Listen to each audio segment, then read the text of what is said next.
If an investor is investing in Nigeria up to $100,000 in Nigeria economy, we may even give him citizenship in Nigeria up by economy. We may even give investors. We will laugh at the economy. We may even welcome all investors by economy. We may even we will laugh at them. We will welcome all investors by economy. We may even we will laugh at them. We will.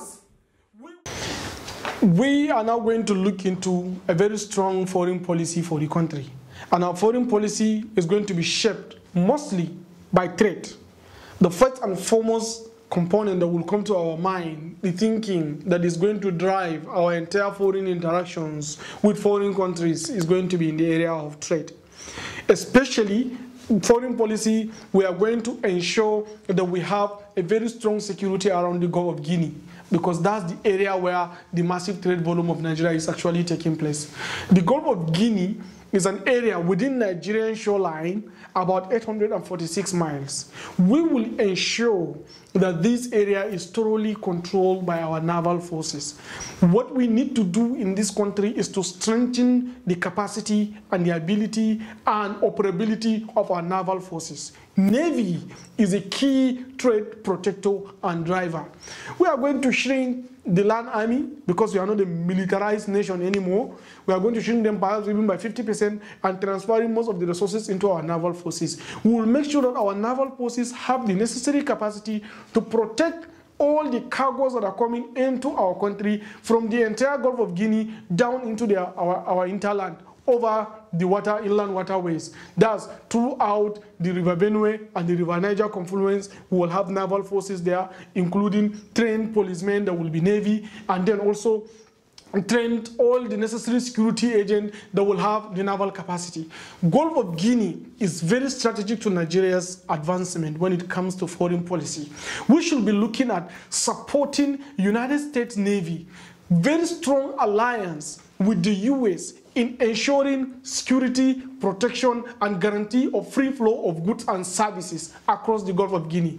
We look into our share numbers, we look into our capacities. We can be able to control this area from Cote d'Ivoire down to Gabon. These are all within, in fact, down to Equatorial Guinea, down even to South Africa, if we truly, really want to expand and extend the capacity of our naval forces. This is a very strategic advantage. It gives us a lot of opportunity, and it makes us to have our goods cheaper. Because once we provide some level of security, there are some incentives that are coming for the people that are bringing in their goods into the country. Whoever is telling you import is wrong, that person is absolutely wrong. Countries are measured by their capacity to consume, not their capacity to produce. Consumption is very important because it gives you power of monopsony. If you have the power of monopsony, you can be able to control your market. Tell me, if you have a shop and you are selling some items, if you don't have a buyer, how are you going to grow? A buyer determines your interest. Your customer is the person that defines you, because your customer is always a king.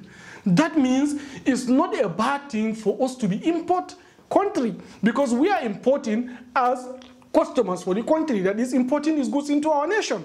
We can be able to have the power of monopsony, and this is going to align with our policy in skills and capacity development.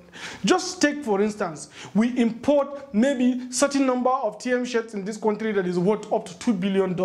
For instance, I'm just giving an example. Now we tell TM Lewi, because we have monopsony over the control of the market, that if you want us to keep patronizing your item, TM, we want you to come and set up your factory in Nigeria, because we have brought Bangladeshi women to teach our Nigerians how to sew a shirt like TM. Tell me, $2 billion, they will not lose this. They will come and set up factories in Nigeria.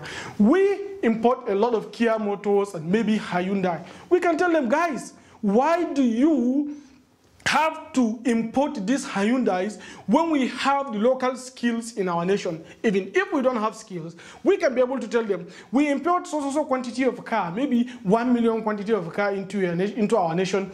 If you don't allow 100,000 Nigerian citizens going into your factories in South Korea to learn how to assemble, make, and manufacture these cars, we will block you from coming to sell into our nation. This is a very strategic advantage. They will not want to lose this opportunity. 1 million cars is not a small number of cars, and Nigeria we are consuming this. Therefore, they can be able to take 100,000 Nigerian citizens to go and train them. When the Nigerians were able to get the skills, we will in turn convince them to come back into the country and set up the factory. The reason why today they cannot do this, we don't have the local skills. If you say Hyundai to set up a plant in Nigeria, they will have to import the labor, the skills and the capacity to do everything in Nigeria. That means you're just wasting time. Anybody that is currently marketing, make in Nigeria, buy in Nigeria, assemble in Nigeria, will not make Nigeria when we don't have the skills. We will be producing in Nigeria by the people that are coming from outside Nigeria to produce within Nigeria. Then what does it add? It makes it more expensive because you have to pay a expatriate fee, and makes it very difficult, and it even makes it more difficult for you to be able to transact cheaply. That is why most of our goods in Nigeria are very, very expensive. Why? Because everything is imported, including labor. We don't mind importing every other thing, but at least let us have the labor to be able to manufacture, to help in aiding, in designing, in assembling, in making these items that we import in this country. The power of monopsony is a strong power, and we will stand as a government that is strong advocate of free trade. So all our ambassadors that are going to be dealing with outside countries is going to strictly regulated based on trade policies. Our thinking is how you can buy what we sell and how we can buy what you sell. This is the first thing that will define our foreign policy. All political issues outside this country, we don't care. We will not dabble into different politics. We cannot go into United Nations and be talking about Israeli support or Saudi support or Palestinian support. That is none of Nigerians' business. Nigeria's business is who is giving us the big business, who is giving us the big deal. And these are the kind of persons we will liaise with. We will look into these key important factors in making all our decisions. And one of the strategic importance we need to understand is that Nigeria is an Atlantic nation. We are living around the Atlantic Ocean. We are directly connected to the Atlantic countries.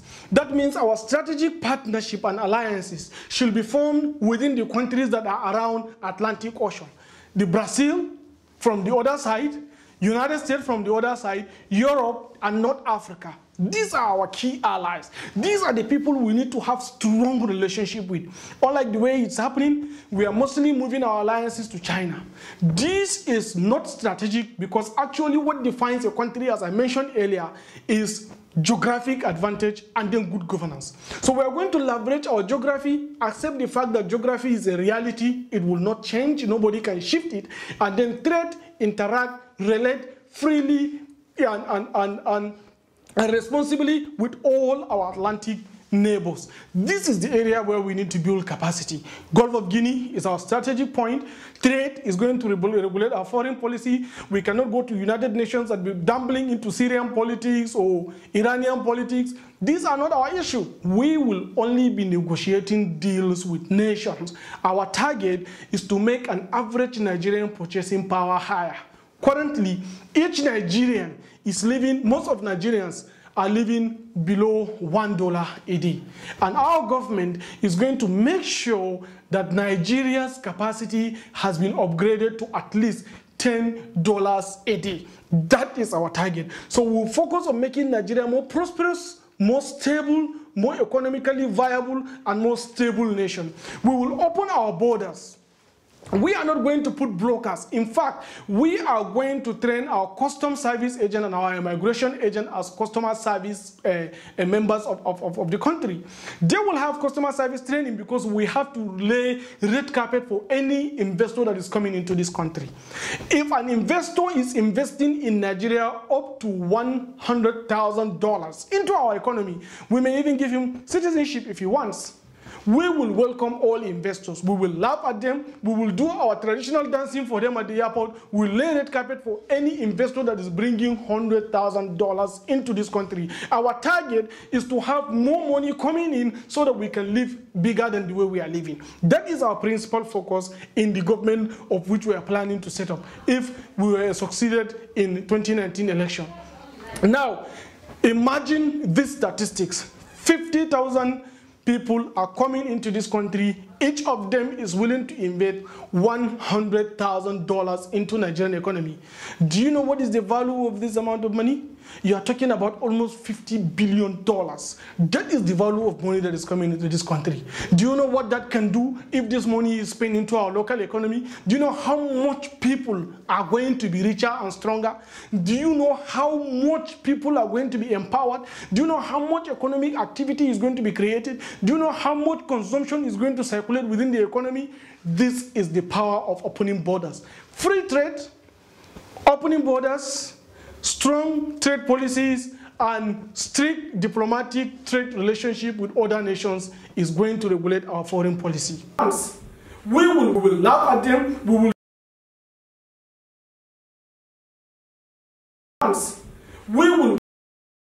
will laugh at them. We will